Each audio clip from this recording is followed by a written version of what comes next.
Hi guys, Manjit welcome back to my channel. তো guys, আজকে ছিল আমাদের ফেয়ারওয়েল। আর হ্যাঁ, দেখতেই পাচ্ছ যে আমার এখন কোনো রেডিই হয়নি। আমি মাত্র স্নান করে এসেছি, আর রুমের যারা ছিল তারা অলরেডি টুকটাক স্টার্ট করে দিয়েছে রেডি হওয়া।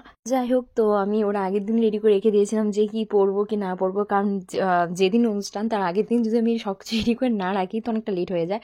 তো তো আমি ভেবেছি এই শাড়িটা পরবো। এই শাড়িটা হলো আমাদের রুমের ভাগ্যশ্রী আর কি। আমার শাড়িটা ও পরছে আর আমি ওর শাড়িটা পরছি। তো আমি এখন যাব ওপরে শাড়ি পরতে, কারণ আমি তো শাড়ি পরতে পারি না, টুকটাক আমি যা শাড়ি পরি সেটা শাড়ি না লুঙ্গি হয়ে যায়। আর হ্যাঁ, আমাদের রুমের সবাই প্রায় ব্যস্ত ছিল, কারণ সবাই সবারটা রেডি হচ্ছে। তো তার জন্যই ভাবলাম যে আমার একটা বোন বলেছিল যে যেতে তার কাছে শাড়ি পরতে, তো আমি ওর কাছেই শাড়ি পরতে গিয়েছিলাম।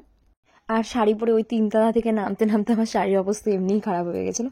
যাই হোক, তো আমার শাড়ি পরা শেষ, আর এখন আমরা যাব ওপরে। আর হ্যাঁ, আমার রুমমেটদেরও সবার প্রায় রেডিও হয়ে গেছে। আর সত্যি কথা বলতে আমার নিজেকে খুব ভালো লাগছিল, কারণ জানি না পড়াটা খুব বাজে হয়েছে আমার। কি ফর্সা লাগছে কেন তো দেখতে। দেখতে পাচ্ছি, হ্যাঁ ওই তো। আর তারপরে চলে যাই আমরা লিফটের দিকে। ওখানে অলরেডি আমাদের রুমমেটরা গিয়ে আমাদের জন্য ওয়েট করছিল। আর আমি অনেক ভিডিও করেছি, বাট আমার লিফটে যা কোনোদিন দেখানো হয়নি, আজকে ফার্স্ট হয়তো আমি দেখালাম। এরকম ভিডিও করবি তুই না? কি সবাই কি বড় বড় মুখ লাগছে। একটা দিকটা চুলটা একটু পিছনে করে দে। মোটি একটা দিকটা এদিকটা পিছনে কর। হ্যাঁ, কম্পাসেই লাগছে। আমাকে এরকম বাজে লাগছে। মোটেই না, তোকে সুন্দর লাগছে দেখতে।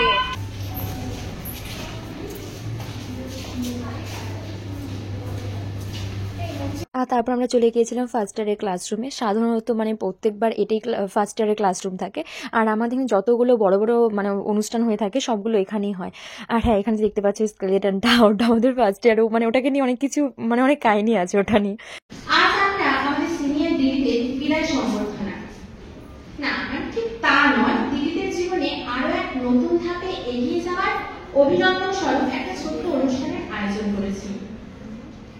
অনুষ্ঠানের উদ্বোধনী সঙ্গীত পরিবেশনের জন্য মঞ্চে আমার সহপাঠীদের ডেকে নিচ্ছি।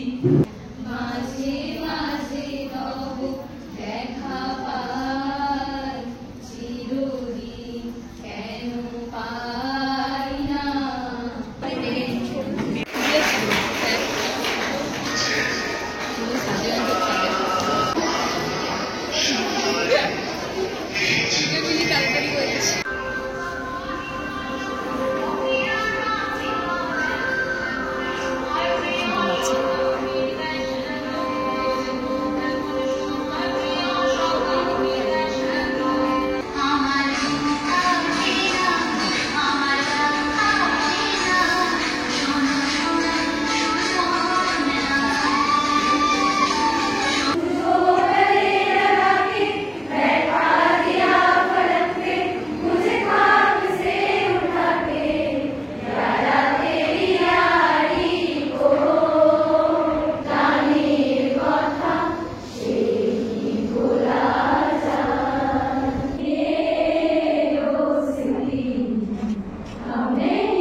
কিছু বল,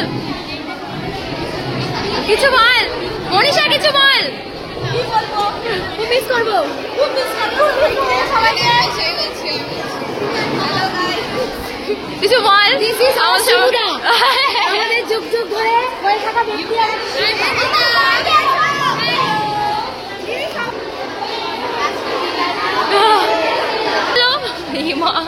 কিছু বল, কিছু বল।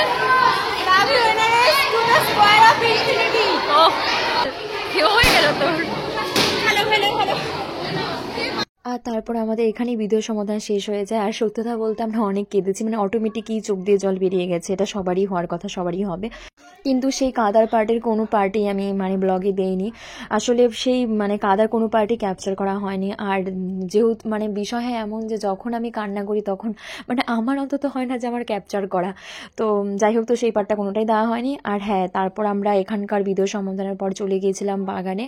আর আমাদের আগে থেকে একটা প্ল্যান ছিল যে আমরা মানে আমাদের রুমমেটরা মিলে একটা নাচের একটা ভিডিও বানাবো, সেটাও করেছি। কিন্তু সেই ভিডিওটা হয়তো আমি এক্সট্রা করে মানে পোস্ট করব, মানে আপলোড করব। তো সেই ভিডিওটা অবশ্যই দেখো। আর আমি হ্যাঁ, ওটার বিহাইন্ড দ্য সিন আর মানে ফাইনালি যেটা, দুটোই আমি মানে একসঙ্গে চেষ্টা করব দেওয়ার।